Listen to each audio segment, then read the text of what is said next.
Olá, a paz do Senhor Jesus, tudo bem com você? Eu sou o pastor Vasconcelos, este é o meu, o seu, o nosso canal Embaixador de Cristo.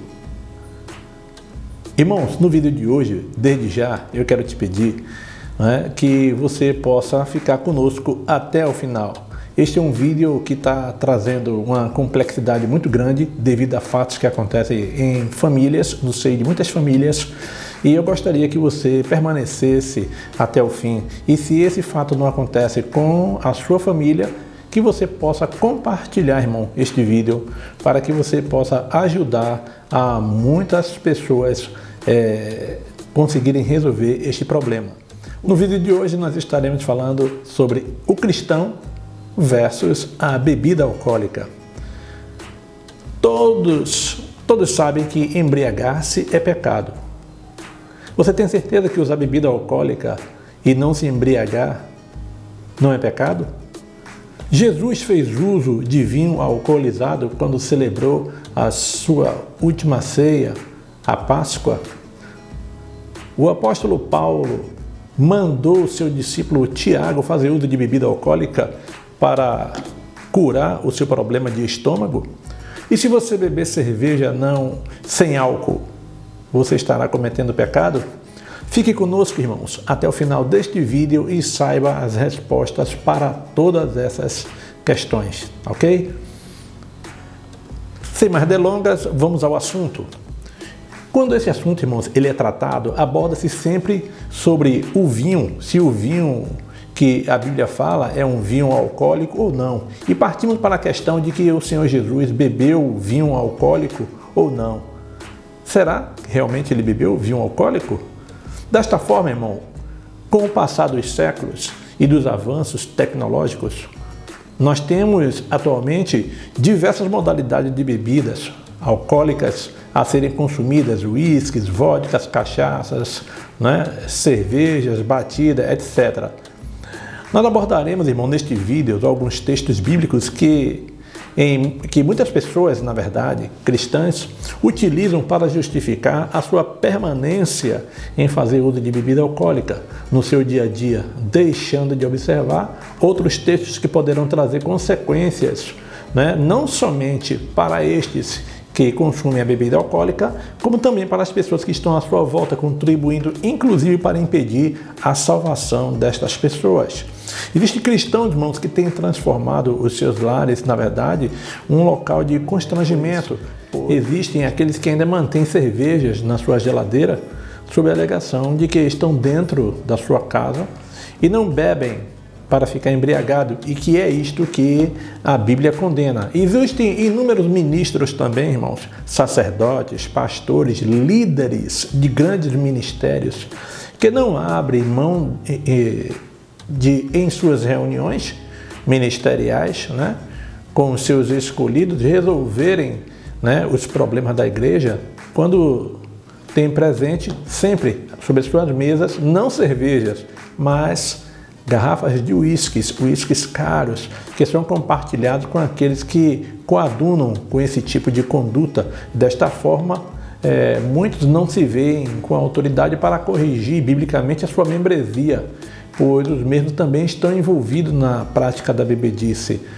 O pior é que muitas das vezes levantam-se alguns para disciplinar um membro que faz uso de bebida alcoólica dentro da sua própria casa, em virtude do fato de ter chegado ao seu conhecimento, não é isso? Aí aplica a medida correcional, para aquele crente que é considerado como indisciplinado, fazendo ele também uso de bebida alcoólica, a exemplo nos seus liderados, quando ele na verdade deveria ser o exemplo, A Bíblia nos deixa claro, irmãos, que sempre houve diante do Senhor sacerdotes que eram responsáveis, para conduzir a vida do povo de Israel, mas preferiram enveredar pelo caminho da bebedeira, e assim pecou todo aquele povo. Você vai ver isso aí em Oséias capítulo 4, versículos 1 a 19.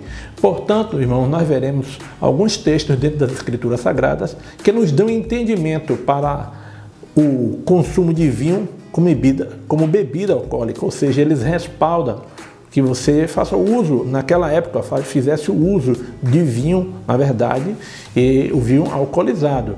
Veremos ainda que nem sempre a nomenclatura vinho designa a bebida no seu estado fermentado, não é? Um vinho alcoólico, não é isso? Para isso, cabe nos utilizar a justa hermenêutica, irmão, para que nós possamos discernir quando a palavra vinho trata-se somente do sumo, do mosto extraído da uva, ou quando trata-se devidamente do produto fermentado e transformado em bebida alcoólica.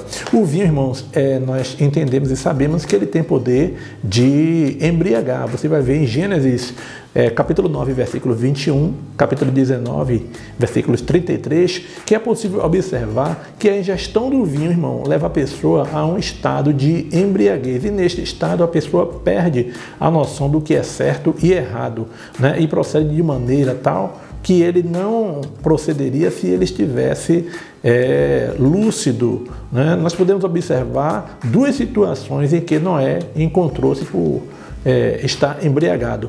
Ele não somente ficou despido, ficou nu, né? Como também não percebeu que ele estava tendo relação sexual com a sua filha. Em Salmos 60, 33, deixa claro que o vinho tem a capacidade de deixar a pessoa atordoada, ou seja, tonto, zonzo, sem o raciocínio e o discernimento perfeito. Também em Provérbios 23, 20 e 21, nos adverte que tanto o beberrão como o comilão acabarão em pobreza. Em 1 Coríntios, capítulo 11, 21, existe um reclame quanto à forma de como as pessoas apresentavam-se, inclusive embriagados para participar da ceia do Senhor. Irmãos, o primeiro milagre realizado pelo Senhor Jesus está lá em João, capítulo 2, versículo 1 a 10. Ele aguardou, irmão, 30 anos da sua vida para iniciar o seu ministério publicamente, né, conforme está previsto em Números, capítulo 4, versículo 3, na sua primeira manifestação de sinal ao transformar a água em vinho. Ele nos deixou lições extremamente importantes, que o melhor da vida do ser humano é a sua presença. Quando tudo parece não ter sentido, solução, não ter cor, não ter odor, não ter sabor, ser insípido, ele é quem transforma o seu insípido no que existe de melhor para a sua vida. Ele dá cor, ele dá o odor, dá a qualidade, a quantidade de tudo aquilo que você precisa no momento mais necessário da sua vida, diante de todos aqueles que estiverem esperando de você a solução do problema que se apresenta. Mas ninguém atenta para esse detalhe, só se preocupa, na verdade, com a qualidade do vinho que foi servido, né? Ele deixa claro que a nossa vida melhor é o fim com ele do que todos os planos que possamos realizar sem ele. E todas as nossas provisões tendem a falhar diante de todos aqueles que fazem parte da nossa vida. Irmãos, a última Páscoa realizada pelo Senhor Jesus está lá no livro de Lucas, capítulo 22, versículo 14 a 20. Relata a respeito, né, da última Páscoa e também da última ceia com os seus discípulos, onde o Senhor Jesus repartiu o pão e depois tomou o cálice e disse ser aquele o cálice do novo pacto em meu sangue que é derramado por vós. Ora só, muitas pessoas insistem em dizer que o Senhor Jesus ali tomou vinho e o vinho, como o termo é usado, era alcoólico. Mas é preciso entender que o Senhor Jesus jamais teria realizado, né, a ceia, né, a Páscoa, né, fazendo uso de vinho alcoólico, porque este, para se encontrar nesse estado, é necessário que ele esteja fermentado. No livro de Êxodo, capítulo 12, versículo 14 a 15, quando Deus estabeleceu, irmão, os critérios para a realização da primeira Páscoa, ele disse o seguinte, que fosse retirado tudo aquilo que era fermentado de dentro da casa do povo de Israel. Não poderia ter nada. E por 7 dias ninguém poderia comer nada fermentado. Isso era por gerações perpétuas. perpétua, e aquele que comesse alguma coisa fermentado, este teria que ser banido de Israel. E nós todos sabemos que o Senhor Jesus, ele não cometeu pecado algum. E se ele não cometeu pecado, automaticamente o vinho que ele fez uso nas Páscoas, que ele estava presente, e também na ceia, ele não fez uso de vinho alcoólico, porque o vinho alcoólico é um produto fermentado, tá bom?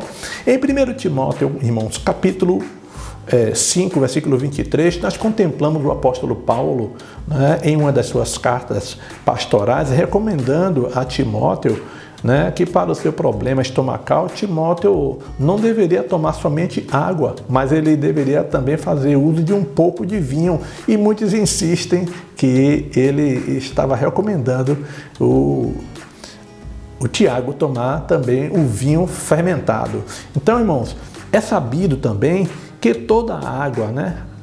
Toda água, ela tem suas propriedades benéficas quando o seu pH é alto.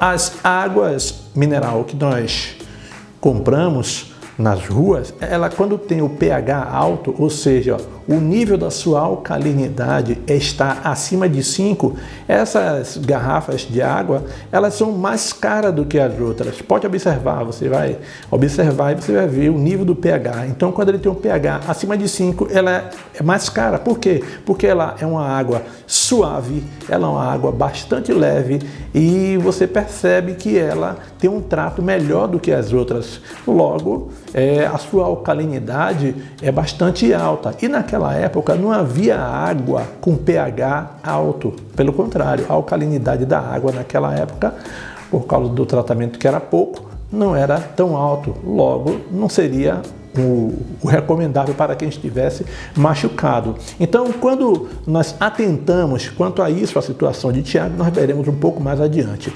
Quando atentamos para Provérbio 3,10, entendemos que desde aquela época o termo vinho e mosto também era utilizado quando se tratava do sumo da uva, quando extraído após serem pisoteadas dentro do lagar. Desta forma, irmãos, nós vamos entender que o vinho ou o mosto, como queira chamar, não sai instantaneamente fermentado. Necessário se faz que o produto seja envasado para que ele possa fermentar. Ele tem que ser envasado, fechado e armazenado, como é feito até os dias de hoje na adega. Quando o povo de Deus pecou contra o Senhor, veja o que está escrito em Jeremias capítulo 48, versículo 33. Tirou-se, pois, o folguedo, a alegria e o regozijo do campo fértil e da terra de Moabe, e fiz que o vinho cessasse dos lagares, já não pisam uvas com júbilo, e o brado, olha aí, o brado não é de júbilo. Irmãos, folguedo, na verdade, era o grupo de pessoas que cantavam e dançavam enquanto eles pisavam uva dentro do lagar.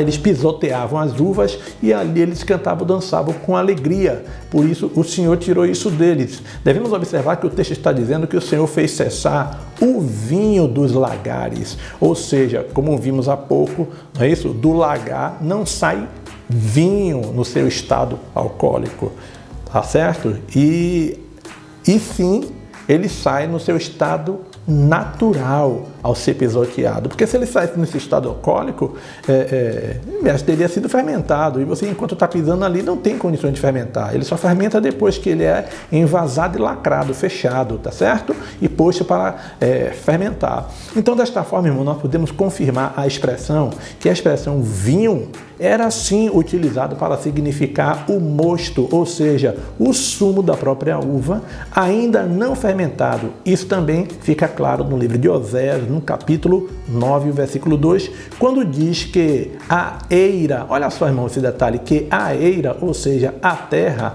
e o lagar, não os manterão, e o vinho novo lhe faltará. Tá bom? Veja aí, irmãos, a importância da hermenêutica sendo aplicada corretamente para o texto de Joel, capítulo 2, versículo 24. Ele diz: o trigo, olha só, e as eiras se encherão de trigo e os lagares transbordarão de mosto e de azeite. Olha aqui, irmãos, o detalhe, ó. O trigo está plantado na eira, ou seja, na terra. Os lagares transbordarão de mosto. O mosto, irmãos, é o suco da uva, que contém vários elementos, como a casca e as sementes, né? É uma das primeiras fases de etapas da vinificação para se transformar em vinho, mas por enquanto não está fermentado. Os lagares, irmão, olha só a hermenêutica, os lagares transbordarão de azeite. Só, irmãos, que o azeite, ele só transbordava quando ele era prensada, quando a azeitona ela era prensada na moenda de pedra. Porém, no texto bíblico está tudo junto, como se ocorresse tudo em um só lugar. Então, no lagar, ele era pisoteado as uvas dentro do lagar, mas o azeite ele só era produzido quando ele era prensado na pedra, na moenda de pedra, tá bom? Não tinha participação de pisotear a azeitona para que ela pudesse se transformar em azeite, tá? Até os dias de hoje, irmão, recomenda-se que as pessoas façam uso de vinho, que este é bom para a saúde. Irmãos, não são poucas as pessoas que embarcam na ênfase das indústrias de bebidas e atribuem ao vinho fermentado erradamente a sua condição de benefícios para a saúde. Irmãos, quem tem a propriedade, é necessário saber que quem tem a propriedade benéfica para a saúde humana é a própria uva, preferencialmente as uvas mais escuras. A sua casca, irmão, armazena uma quantidade extremamente alta de resveratrol, que é uma substância, né, que a fruta usa na sua proteção e também na proteção da semente. Por isso, irmãos, é o resveratrol da uva. Ele é quem tem poder cicatrizante, ele combate os radicais livres, retarda o envelhecimento, regula a pressão arterial e tem muitos mais outros benefícios, como o controle do colesterol ruim. Então, o resveratrol, irmão, poderá ser encontrado também no suco da uva concentrado, porém a sua melhor e eficaz forma de consumir é quando você está degustando as uvas rubras, ou seja, quanto mais escura a uva, você mastigando e ingerindo, inclusive a casca, você mastiga bastante e ingere a casca. E assim você também, né, ao contrário do que se pensa, que quando se pisoteava no lagar a uva já saía ali o vinho, como se tivesse alcoolizado. Então, se você mastigar a uva, consumir a uva, você vai ficar embriagado. E isso não é verdade. A partir do momento que nós estamos consumindo a uva no seu estado natural, nós também estamos assim fazendo com que possamos degustar do sumo da própria uva. Eu vou deixar aqui, irmãos, abaixo no vídeo um link onde você poderá aprender um pouco mais a respeito das propriedades da eficácia do resveratrol para a sua saúde, tá bom? Portanto, clique no link abaixo e tenha o acesso. Desta forma, irmão, nós acreditamos que o apóstolo Paulo, ele sabia o que estava recomendando para o seu discípulo Timóteo, uma bebida com capacidade curativa para o problema que o seu discípulo enfrentava, que era um problema estomacal. Ou seja, quem está doente, você não vai recomendar bebida alcoólica para poder curar. Nós não temos notícia de que o consumo de bebida alcoólica, na verdade, traz benefícios para o corpo humano. Não existe, tá bom? Agora, irmão, o que nós poderíamos atribuir à rotina do uso de bebida alcoólica? Então, nós vamos ver em Provérbios capítulo 23, versículo 29 a 35, fica claro que aqueles que não conseguem controlar a sua vontade quanto a fazer o uso de bebida alcoólica sofrerão as consequências. Em Isaías capítulo 19, versículo 14, mostra que o embriagado é uma pessoa de perfil distorcido, ideias confusas e de vida repugnante na sua imundícia. Abacuque capítulo 2, versículos 15 e 16 nos mostra, irmão, que existem pessoas que fazem uso de bebida alcoólica para acessar sexualmente a outra pessoa. Irmãos, Oséias capítulo 4, versículos 6, 10 a 12, Diz que os sacerdotes deixaram de ensinar o povo e por isso morriam por não ter o conhecimento de Deus. Deixa claro ainda que o estado de rebeldia, desobediência, adultério, prostituição cultural tinham tudo a ver com o uso da bebida alcoólica, com a embriaguez, com a sensualidade. Do jeito que estavam os sacerdotes, assim também estava o povo. Em Gálatas capítulo 5, irmãos, versículos 19 a 21, o apóstolo Paulo ele deixa claro, quais são as obras da carne e ao final deixa-nos um alerta gravíssimo, ficando claro que o uso da bebida alcoólica está no mesmo rol que os demais pecados. É tudo exatamente igual, irmãos. Prostituição, impureza, lascívia, idolatria, feitiçaria, inimizade, contenda, ciúmes, iras, facções, dissensões, partido e inveja, bebedice, orgia. Essas coisas, irmão, os que tais coisas praticam, ele deixa claro o alerta que não herdarão o reino de Deus. Então, fica aí a pergunta para você que é pastor, para você que é líder de ministérios, ministros, membros congregados, para onde os seus hábitos estão te conduzindo com as suas desculpas? Para onde você está indo mesmo? Sabemos que, em virtude do avanço tecnológico, nós temos algumas bebidas que não possuem teor alcoólico. Temos cristãos que, não conseguindo vencer os hábitos antigos, fazem uso de bebidas em lugares públicos, festas sociais, alegando que estão a fazer uso de cervejas, assim como mistura de bebidas com teores coloridos, porém sem efeito alcoólico. E como não ficarão embriagados, entende que não há mal algum na sua atitude. A bebida não o deixará embriagado, com certeza, mas para aqueles que estão à sua volta e que te conhecem, como cristão, com certeza eles esperam de você uma atitude diferente. Em 1 Coríntios capítulo 6, versículo 12, deixa claro que todas as coisas me são lícitas, mas nem todas as coisas convêm. Todas as coisas me são lícitas, mas eu não me deixarei dominar por nenhuma delas. Através dessa mensagem, irmão, podemos entender que temos então um dever de consciência de policiar as nossas ações. Veja o que diz Atos capítulo 24, versículo 16. Por isso, procuro sempre ter uma consciência sem ofensas diante de Deus e dos homens. 1 Coríntios capítulo 8, versículos 7 a 12 e 1 Coríntios capítulo 10, versículos 25 a 33. São textos que deixam claro que o nosso dever de consciência para com Deus e com o nosso próximo e que, a depender das atitudes que nós tenhamos, poderá implicar em sermos pedra de tropeço para os que estão à nossa volta e até mesmo nos impedirmos a salvação daqueles que estão na igreja. Veja o texto. Devemos abrir mão, irmão, da nossa liberdade para com Deus, para que outras pessoas também sejam salvas. Em 2 Coríntios capítulo 1, versículo 12, nos mostra que o testemunho de consciência deve ser em sinceridade para com Deus e não em sabedoria carnal. Em 2 Coríntios capítulo 5, versículo 10, nos alerta que diante do tribunal de Cristo, cada um receberá tudo o que foi praticado no meio do corpo, bem ou mal. Finalizando, irmãos, nós temos lá em 1 Timóteo capítulo 3, versículo 8 a 9. Da mesma forma, os diáconos sejam sérios, não de língua dobre, não dados a muito vinho, não cobiçosos de torpe ganância, aguardando o mistério da fé numa consciência pura. Portanto, você pode observar que nem sempre o termo, quando está aplicado chamando de vinho, significa, na verdade, no seu estado alcoólico, tá certo? Nem sempre. Portanto, é necessário que nós façamos, assim, uma boa hermenêutica, uma boa interpretação e a análise de outros textos que são correlacionados com o assunto, como foi ali a instituição da primeira Páscoa estabelecida por Deus.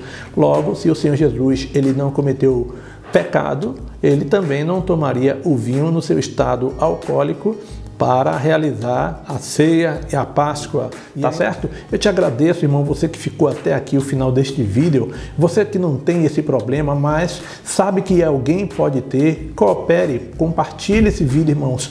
Aproveite, se você não está inscrito no canal, se inscreva no canal, compartilhe o vídeo, deixe seu comentário a respeito desse assunto, o que você achou, tá bom? Eu vou responder cada comentário, um por um, deixado abaixo desse vídeo. Ajude-nos compartilhando e vamos também ajudar que outras pessoas possam se livrar desse problema, quem tem esse problema em suas famílias, tá bom?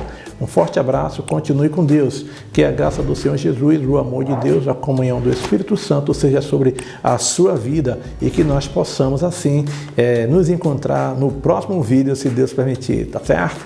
Forte abraço e até a próxima oportunidade em nome do Senhor Jesus.